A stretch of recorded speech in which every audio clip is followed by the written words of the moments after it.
Salut les amis, j'espère que vous allez bien. Nous sommes le jeudi 16 août 2018 et c'est parti pour la revue de presse.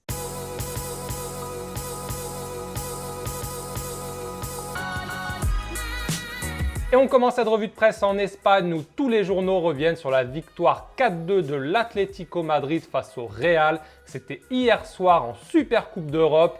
Il y avait de partout à l'issue du temps réglementaire et les Colchoneros ont marqué 2 buts dans les prolongations. Ils se sont donc imposés 4-2 et ça fait la une notamment de Marca a lo Grande, titre le quotidien madrilène. Ça peut vouloir dire en grande pompe, c'est pour dire que l'Atlético a remporté une victoire prestigieuse et avec, regardez cette célébration-là de Diego Costa portant le trophée. Diego Costa qui a inscrit un doublé et qui a été énorme.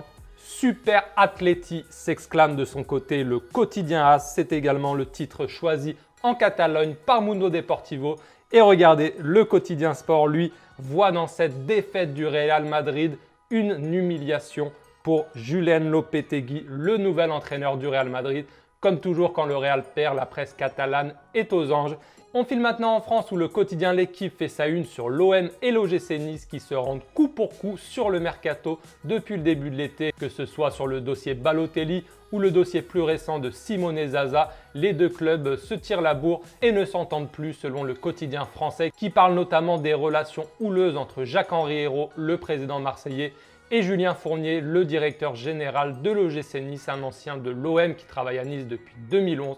Voilà, les deux hommes visiblement ne s'entendent pas et ça contribue à la tension entre les deux clubs qui soit courtisent les mêmes joueurs, soit n'arrivent pas à s'entendre comme sur le cas Balotelli. Tension toujours, mais en Angleterre cette fois, et regardez cette exclusivité mondiale du Sun. Le Sun, on connaît le Sun, sa capacité un peu à en rajouter. Et bien là, ils nous font une sur Mourinho et Pogba. Selon le tabloïd anglais, José Mourinho n'a pas apprécié la dernière sortie de Paul Pogba. Si vous ne l'avez pas lu, je vais vous la mettre là en haut dans les fiches.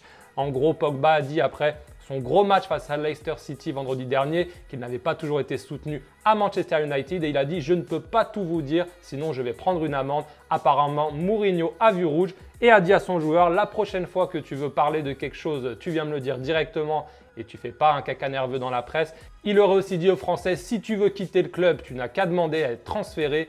Et Pogba aurait répondu à Mourinho « Si tu veux me parler, tu n'as qu'à appeler mon agent ». Donc voilà, ambiance tendue entre les deux. Est-ce que c'est une invention du Sun? Est-ce que c'est un peu, on va dire, exagéré ou non? Difficile à savoir. Moi, le Sun, je m'en méfie beaucoup parce que c'est un tabloïd, encore une fois, qui a une réputation sulfureuse. Mais ils ont quand même eu quelques fois des exclusivités, notamment sur Manchester United avec Zlatan Ibrahimovic. Quand il était revenu de blessure, c'était eux qui l'avaient annoncé en premier, ce genre de choses. Donc, ils ont quand même des infos. Il ne faut pas croire qu'ils n'ont pas d'infos. Mais voilà, ils ont cette capacité à un peu exagérer, faire monter la sauce. En tout cas, là, ça fait la une de leur version sport et ça fait parler en Angleterre où on sait, ce n'est pas non plus un scoop, que Mourinho et Pogba ne s'entendent pas. Est-ce que cette nouvelle sortie va changer quelque chose d'ici la fin du mercato? D'autres médias anglais disent que Pogba veut toujours aller au Barça. Moi, ça me semble impossible qu'il aille au Barça d'ici le 31 août, mais il reste 15 jours, on ne sait jamais.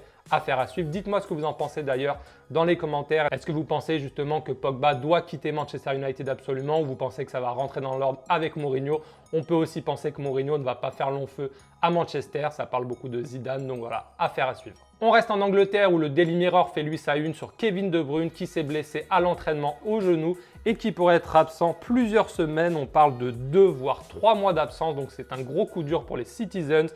Regardez aussi le Daily Mirror qui nous parle du Bayern Munich qui aimerait recruter Toby Alderweireld, un autre joueur belge de Première Ligue, le défenseur central ou latéral droit, il peut jouer les deux, de Tottenham, qui avait été notamment annoncé proche de Manchester United cet été. Et bien là, visiblement, le Bayern Munich est intéressé. Et on termine enfin cette revue de presse en Turquie où, regardez, Photomatch fait sa une sur Simone Zaza qui aurait été proposé à Galatasaray. On sait que Valence cherche une porte de sortie à son buteur italien. Il a été annoncé dans le viseur du Torino depuis plusieurs semaines, puis de Nice, puis là surtout de Marseille ces derniers jours. Et bien là, regardez, il aurait été proposé a priori à Galatasaray. Est-ce que Simone Zaza va finalement aller en Turquie plutôt qu'aller à l'OM?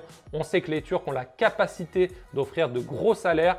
On sait aussi que Galatasaray, qui a été champion de Turquie, jouera la prochaine Ligue des Champions. Donc sportivement, c'est quand même un challenge très intéressant pour Zaza. On sait aussi que Bafétimbi Gomis pourrait quitter le club. Il pourrait filer en Arabie Saoudite selon les dernières rumeurs. Donc si Gomis s'en va, Le dossier Zaza est à suivre de près du côté de Galatasaray. Est-ce que vous pensez que Zaza serait une bonne recrue pour l'OM? D'ailleurs, je ne vous ai pas posé la question hier, donc n'hésitez pas à me dire dans les commentaires. J'ai vu que sur Twitter, c'était plutôt mitigé. C'était à peu près 55% contre et 45% pour. Dites-moi dans les commentaires ce que vous en pensez. Voilà les amis, c'est tout pour cette revue de presse du jour. J'espère qu'elle vous a plu. Si c'est le cas, n'hésitez pas à lâcher un petit pouce bleu et encore une fois à donner vos avis dans les commentaires. À noter aussi que vous pouvez désormais commenter les news qui sont publiées sur le site dailymercato.com. Donc voilà, en bas de chaque news, vous pouvez donner votre avis sur la news en question. Il y a un module de commentaires via Disqus. Il faut vous inscrire si vous n'êtes pas inscrit. Si vous êtes déjà inscrit, il vous suffit de rentrer vos identifiants et de commenter. Donc voilà, n'hésitez pas à donner votre avis, à faire vivre la communauté sur le site. C'est très intéressant. Moi, ça m'intéresse d'avoir vos avis. Je vous souhaite une bonne journée à tous et puis je vous dis à demain matin pour une nouvelle revue de presse. Ciao!